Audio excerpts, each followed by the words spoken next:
Right. Yeah. I don't care. If it was only one person who believed that the Prophet Muhammad had been given dictation by the Archangel Gabriel, I'd still say what I was saying. Right, but you wouldn't lay awake And at it would night. be just as dangerous that they believed that, yes.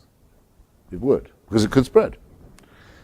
The belief could become more but general. It has, in the case of Islam, it has spread and is spreading, and so its danger is not only potential but actual. I can see no contradiction. Yes, but over space and time, I think it's tremendously evens out. I mean, I didn't expect, I'm sure neither did you, in the 60s, that there would be such a threat from Jewish fundamentalism. Relatively small numbers, but in a very important place, strategic place, and deciding to try and bring on the Messiah by stealing other people's land and trying to bring on the end. Yeah. It's numerically, it's extremely small. Right. But the consequences that it's had have been absolutely calamitous.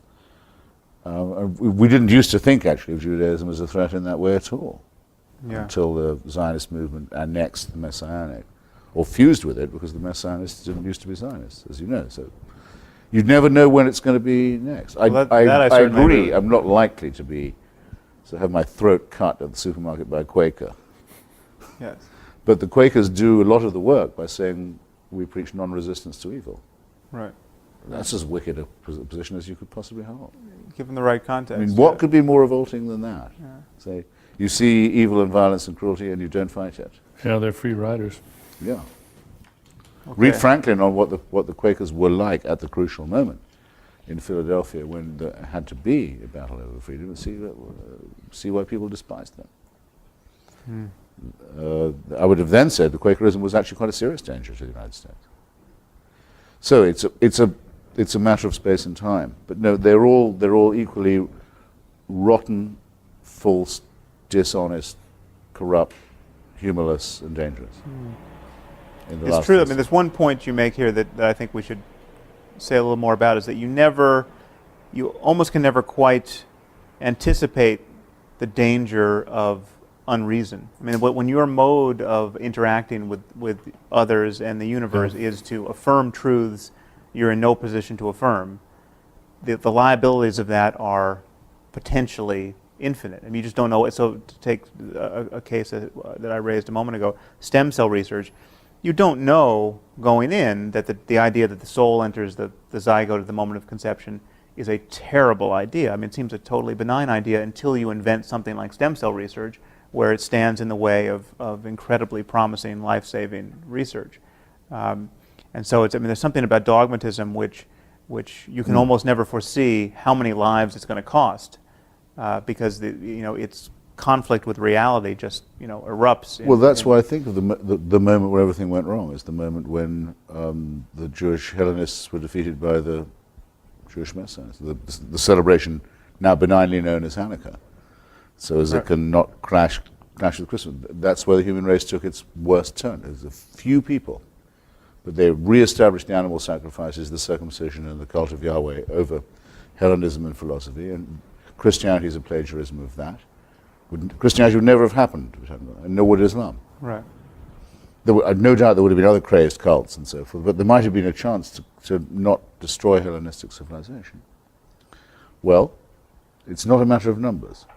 It's a matter of, if I may say so, memes and infections, which will spread very fast. Of course, I would have certainly said in the 1930s that the Catholic Church was the most deadly organization because of its alliance with fascism, which was explicit and open and sordid. Much the most dangerous church, but I would not now say that the Pope is the most dangerous of the religious authorities. It's no question that Islam is the most dangerous religion, and partly because it doesn't have a papacy that can tell it to stop something and make an edict saying control. By all means, yes. But I would still have to say that Judaism is the root of the problem. Although it's only the root of the problem in light of the Muslim fixation on that land. If the Muslims didn't care about Palestine, we could have the settlers trying to usher in the Messiah all they want. There'd be no issue. It's only the conflict of claims on that real estate. This is just to say that Well, both sides are both sides fixated on that. are at fault, but the only reason why 200,000 settlers could potentially precipitate a global conflict is because there are a billion people who really care whether those settlers tear down the Al-Aqsa Mosque. Which it's their dream to do. Yeah. Because they have the belief that one part of the globe is holier than another. Right. Than which no belief could be more insane or irrational or indecent. And so just a few of them holding that view and having the power to make it real is enough to risk a civilizational conflict which civilization could lose. I mean, I think we'll be very lucky if we get through this conflict without a nuclear exchange.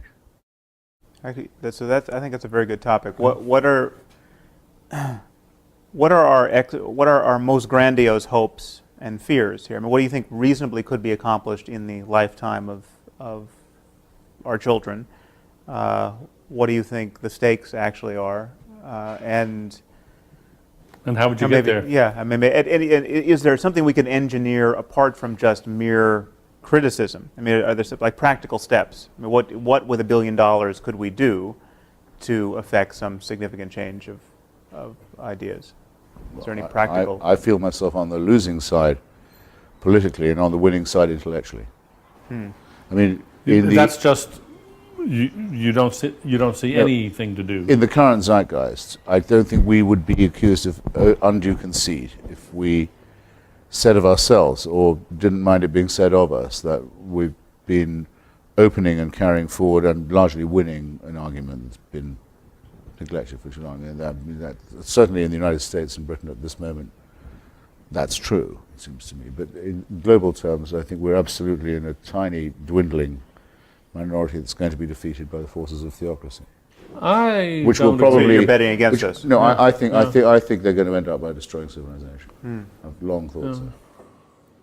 Well, of course, you may be right, but not without a struggle. because it can be a single catastrophe. Because that's my big disagreement with Professor Dawkins, is that I think it's us plus the 82nd Airborne and the 101st who are the real fighters for secularism at the moment, the ones who are really fighting the main enemy. So in what sense do you disagree on that? And I think probably among secularists that must be considered the most eccentric position you could possibly hold. That's a tooth fairy belief among most people. That I believe it to be an absolute fact. It is only because of the willingness of the United States to combat and confront theocracy that we have a chance of beating it. Our arguments are absolutely of no relevance in that respect. No, you may have many more takers, although not on the territory of Iraq.